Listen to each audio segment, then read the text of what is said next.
आता पुष्कळ लोकांच्या डोक्यात प्रकाश पडला की मी तेल खात नाही, तूप खात नाही, लोणी खात नाही, अंड्यातलं पिवळं सुद्धा फेकतो, तरी मी लठ्ठ कसा, माझं पोट कसं काय सुटलं?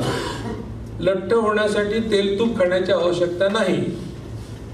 पोळी आणि भात किंवा इडली खाऊन पण तुम्ही लठ्ठ होऊ शकता.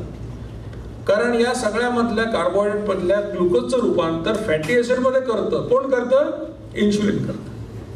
या सगळ्या गोष्टीतला खलनायक कोण आहे? इन्शुलिन आहे. हा इन्शुलिन अमायनो ऍसिडचं रूपांतर वेगळ्या प्रोटीन्स मध्ये करतो, शरीर ते वापरतं. फॅटी ऍसिडचं रूपांतर फॅटमध्ये करून साठवून ठेवतो.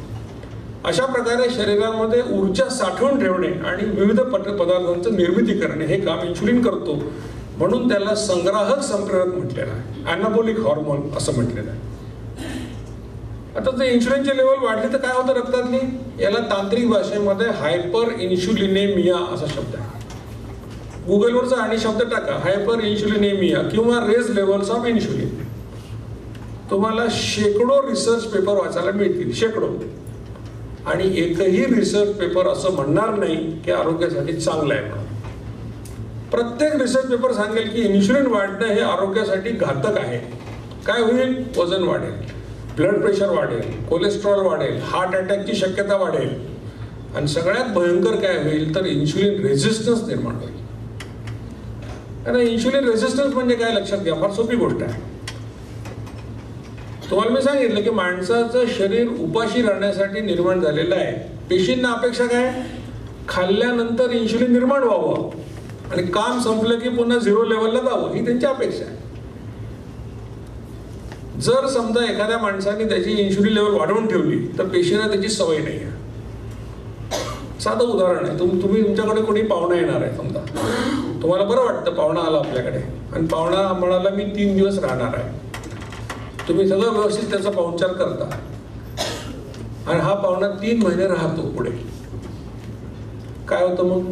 हा पाहुणा जेव्हा पुन्हा म्हणतो केव्हा तरी की मी तुमच्या घरी येणार राहायला, तुम्ही सांगता येऊ नका, आम्ही गावाला चाललेलो आहे. कारण पाहुणा 3 महिन्यासाठी ठीक आहे, 3 महिन्यामध्ये खूप त्रास झाला तो. याला म्हणायचं तुमचं पाहुण्यासाठीचा रेझिस्टन्स आहे तो. जर त्या माणसाने इन्शुलिनची लेवल वाढवून ठेवली तर पेशींना सहन होत नाही. पेशी त्याला विरोध करतात. म्हणजे काय करतात? आकार बदलतात. आकार बदलला की त्या कुलपाचा आकार बदलतो.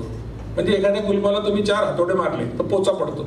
मग किल्ली बसते का त्याला? नाही बसत. मग काय होतं? तेव्हा असं झालं की इन्शुलिनची किल्ली त्याला बसत नाही. मग इन्शुलिन त्याचं काम नाही करू शकत. आता समजा हा माणूस प्रत्येक वेळेला खाल्लं की 5 युनिट इन्शुलिन तयार करणारा माणूस आहे समजा. त्याने काही खाल्लं, मग काय होतं? रक्तामध्ये ग्लुकोज येणार, अन्नपचन झालं, 5 युनिट इन्शुलिन येणार. पण रेझिस्टन्स वाढलेला आहे आता. ते 5 युनिट इन्शुलिनने काम होत नाही. आता ग्लुकोज काय पेशीत जाऊ शकत नाही. पेशींची उपासमार होते. मेंदूला संदेश जातो की खायला मिळत नाही. आता मेंदू म्हणतो याचं 5 युनिटनी काम होत नाही, आता याचं माप आता वाढवून द्या, 10चं करून टाका. मग जो माणूस 5 युनिट तयार करायचा तो आता 10 युनिट तयार करायला लागतो प्रत्येकाला खाल्लं की. मग आता जास्त इन्शुलिनमुळे धक्काबुक्की करून ग्लुकोज पेशी जायला लागतं. असं 4-5 महिने काम चालतं. पुन्हा रेझिस्टन्स वाढला की मेंदू म्हणतो 10चं 15 करा, 15चं 20 करा. असं करता करता एक अवस्था अशी येते की रक्तामध्ये भरपूर ग्लुकोज आहे, भरपूर इन्शुलिन आहे, पण रेझिस्टन्स एवढा वाढलेला आहे की ते ग्लुकोज काही पेशीत जाऊ शकत नाही. रक्तामध्ये अडकून पडतं, लघवी वाटे बाहेर पडायला लागतं. आणि मग आता शरीराचा नाईलाज झाल्यामुळे शरीर ऊर्जेसाठी तुमचे स्नायू किंवा प्रथिनं वापरायला सुरुवात करतं. सामान्यपणे शरीर ऊर्जेकरता फक्त ग्लुकोज आणि चरबीच वापरतं. नाईलाज झाला तर मसल्सला हात लावतो. मग तुमचे मसल वेस्टिंग व्हायला लागतं, तुम्ही झडायला लागता, वजन कमी व्हायला लागतं, डॉक्टरकडे जाता. मग उपाशी पोटी साखर 300, जेवल्यानंतर 400, HbA1c 12 असे तुमचे सगळे रिपोर्ट येतात. आणि मग आम्ही तुम्हाला टाईप 2 डायबिटीसचा शिक्का मारतो. ज्या लोकांनी हात वर केला की आम्हाला डायबिटीस आहे, त्यांना काय लक्षात आलं आज की त्यांना डायबिटीस याच्यामुळे झालेलं नाही की त्यांनी इन्शुलिन निर्माण नाही केलं. याच्यामुळे झालंय की एवढं इन्शुलिन निर्माण केलं पण ते बिनकामाचं आहे म्हणून झालेलं आहे. म्हणजे वजन वाढणे, इन्शुलिन रेझिस्टन्स आणि टाईप 2 डायबिटीस हे एकाच हायवेवरचे माइलस्टोन आहेत. आणि या सगळ्या मागे कारण काय? इन्शुलिनची लेवल वाढणे हे याच्या मागचं कारण आहे.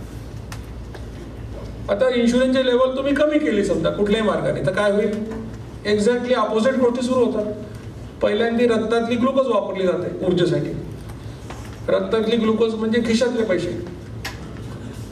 मग तुम्ही काही खाल्लं नाही तर काय होतं, मग यकृतातलं ग्लायकोजन शरीर बाहेर काढतं, ते वापरतं 400 कॅलरीसाठी.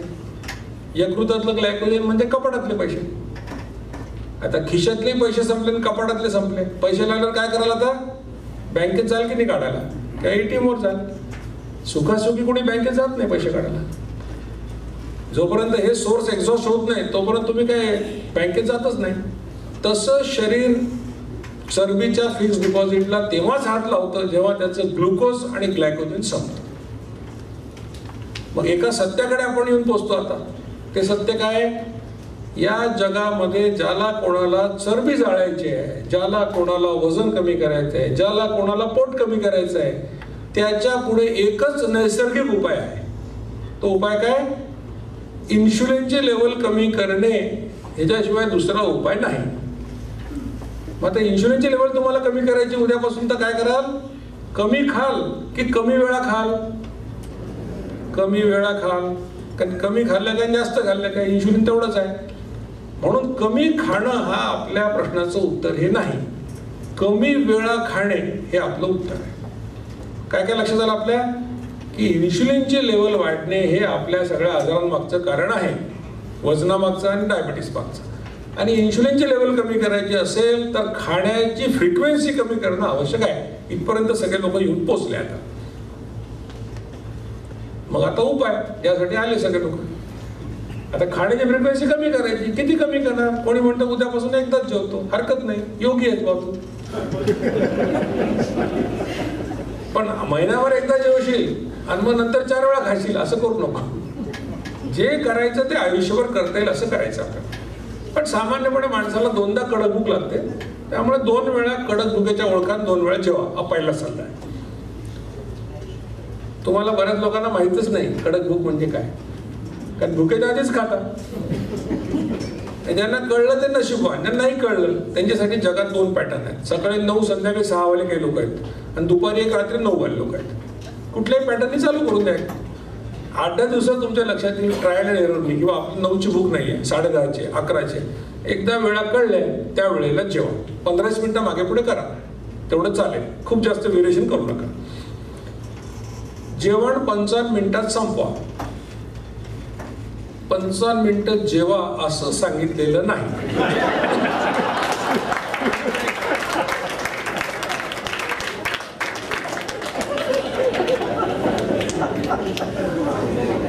बऱ्याच लोकांनी सोयीस्करपणे हा गैरसमज करून घेतलेला आहे. बरं, स्वतः केला तर केला, लोकांनाही सांगतात की ते दीक्षित डाएट म्हणजे काय, 55 मिनिटं खायचं म्हणतात. मी कुठे सांगितलं खायला 55? मी नाही सांगितलं. 55 मिनिटं जास्तीत जास्त वेळ दिलेला आहे. का, त्याच्यामागे लॉजिक आहे की इन्शुलिन एकदाच तयार करायचं आहे, जास्त वेळ खाल्ला तर जास्त वेळ तयार होईल म्हणून नाही खायचं. पण सांगता येत नाही. सुरुवातीला पहिले 8-10 दिवस तुम्ही 10 वरून 2 वर येणार. आधी 10 वेळा खाता, उद्या 2दा खाणार, तर कदाचित तुम्हाला जेवायला 55 मिनिटं लागतात.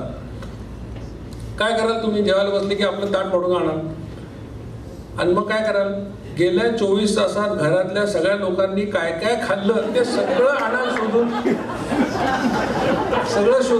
आणून अरेंज कराल आणि सगळं मन लावून खाल. होईल असं. काही लोकांचं ओव्हर इटिंग होईल. 1ला जेवायचं, 9ला जेवायचं, मध्ये काही बरं वाईट झालं तर काय, एखादी पोळी खाऊन घेतो एक्स्ट्रा, असं होईल सुरुवातीला. 7-8 दिवसामध्ये ओव्हर इटिंग तुमचं कमी होईल. शरीराला कळतं किती खायचं ते. 2 जेवणांच्या मध्ये काहीही खाऊ नका. इतना सन्नाटा क्यों है भाई?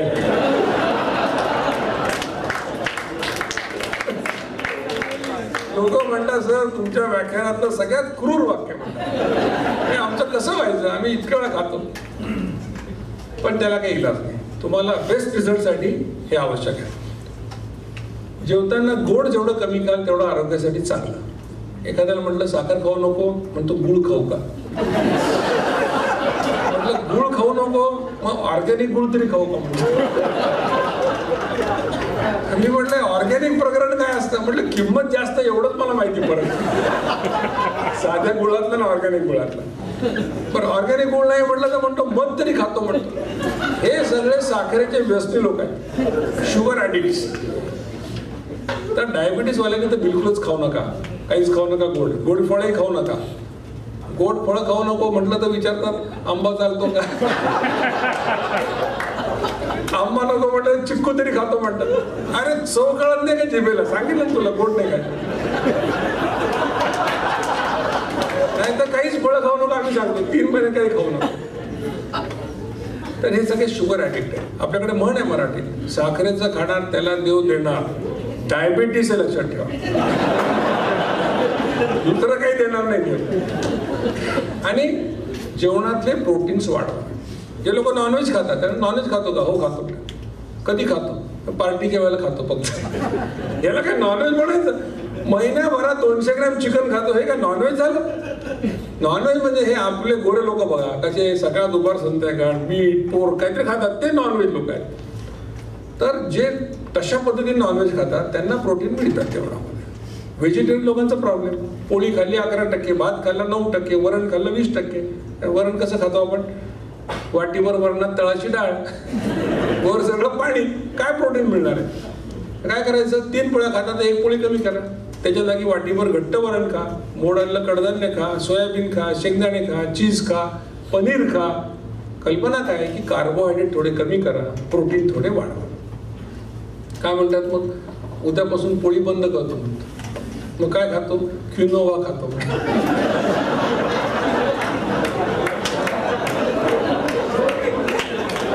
मी म्हटलं अरे बाबा तुझ्या सगळ्या 7 जनरेशन मध्ये कोणी खाल्लं नाही असं टेस्टलेस फूड.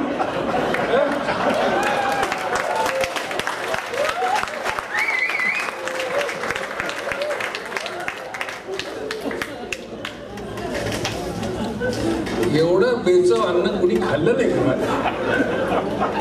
पण तुला आवडते ना पोळी, तू 50 वर्ष पोळी खाल्ली, तुला त्रास नाही झाला, आता कसं काय वाईट झाली पोळी अचानक, नाही होऊ शकत. एखादी व्हॉट्सअपची पोस्ट वाचली की पोळी खराब. तर सांगायचा उद्देश काय की 3 पोळ्याचं 2 करणं सोपं आहे, बंद कशाला करायचं. अन्न म्हणजे काय, अन्न म्हणजे तुम्ही नुसतं तोंडाने खात नाही, डोळ्याने खाता, हाताने खाता, वासाने खाता. अन्न हा आयुष्याचा महत्वाचा भाग आहे, त्याचा आनंद घालून कसं काय चालेल. म्हणून काही बंद करायची आवश्यकता नाही, त्याचा आनंद मिळतो सगळं खा, मर्यादेमध्ये खा, पण आयुष्यभर करता येईल अशा पद्धतीने करा. काय सांगितलं, 4 गोष्टी सांगितल्या.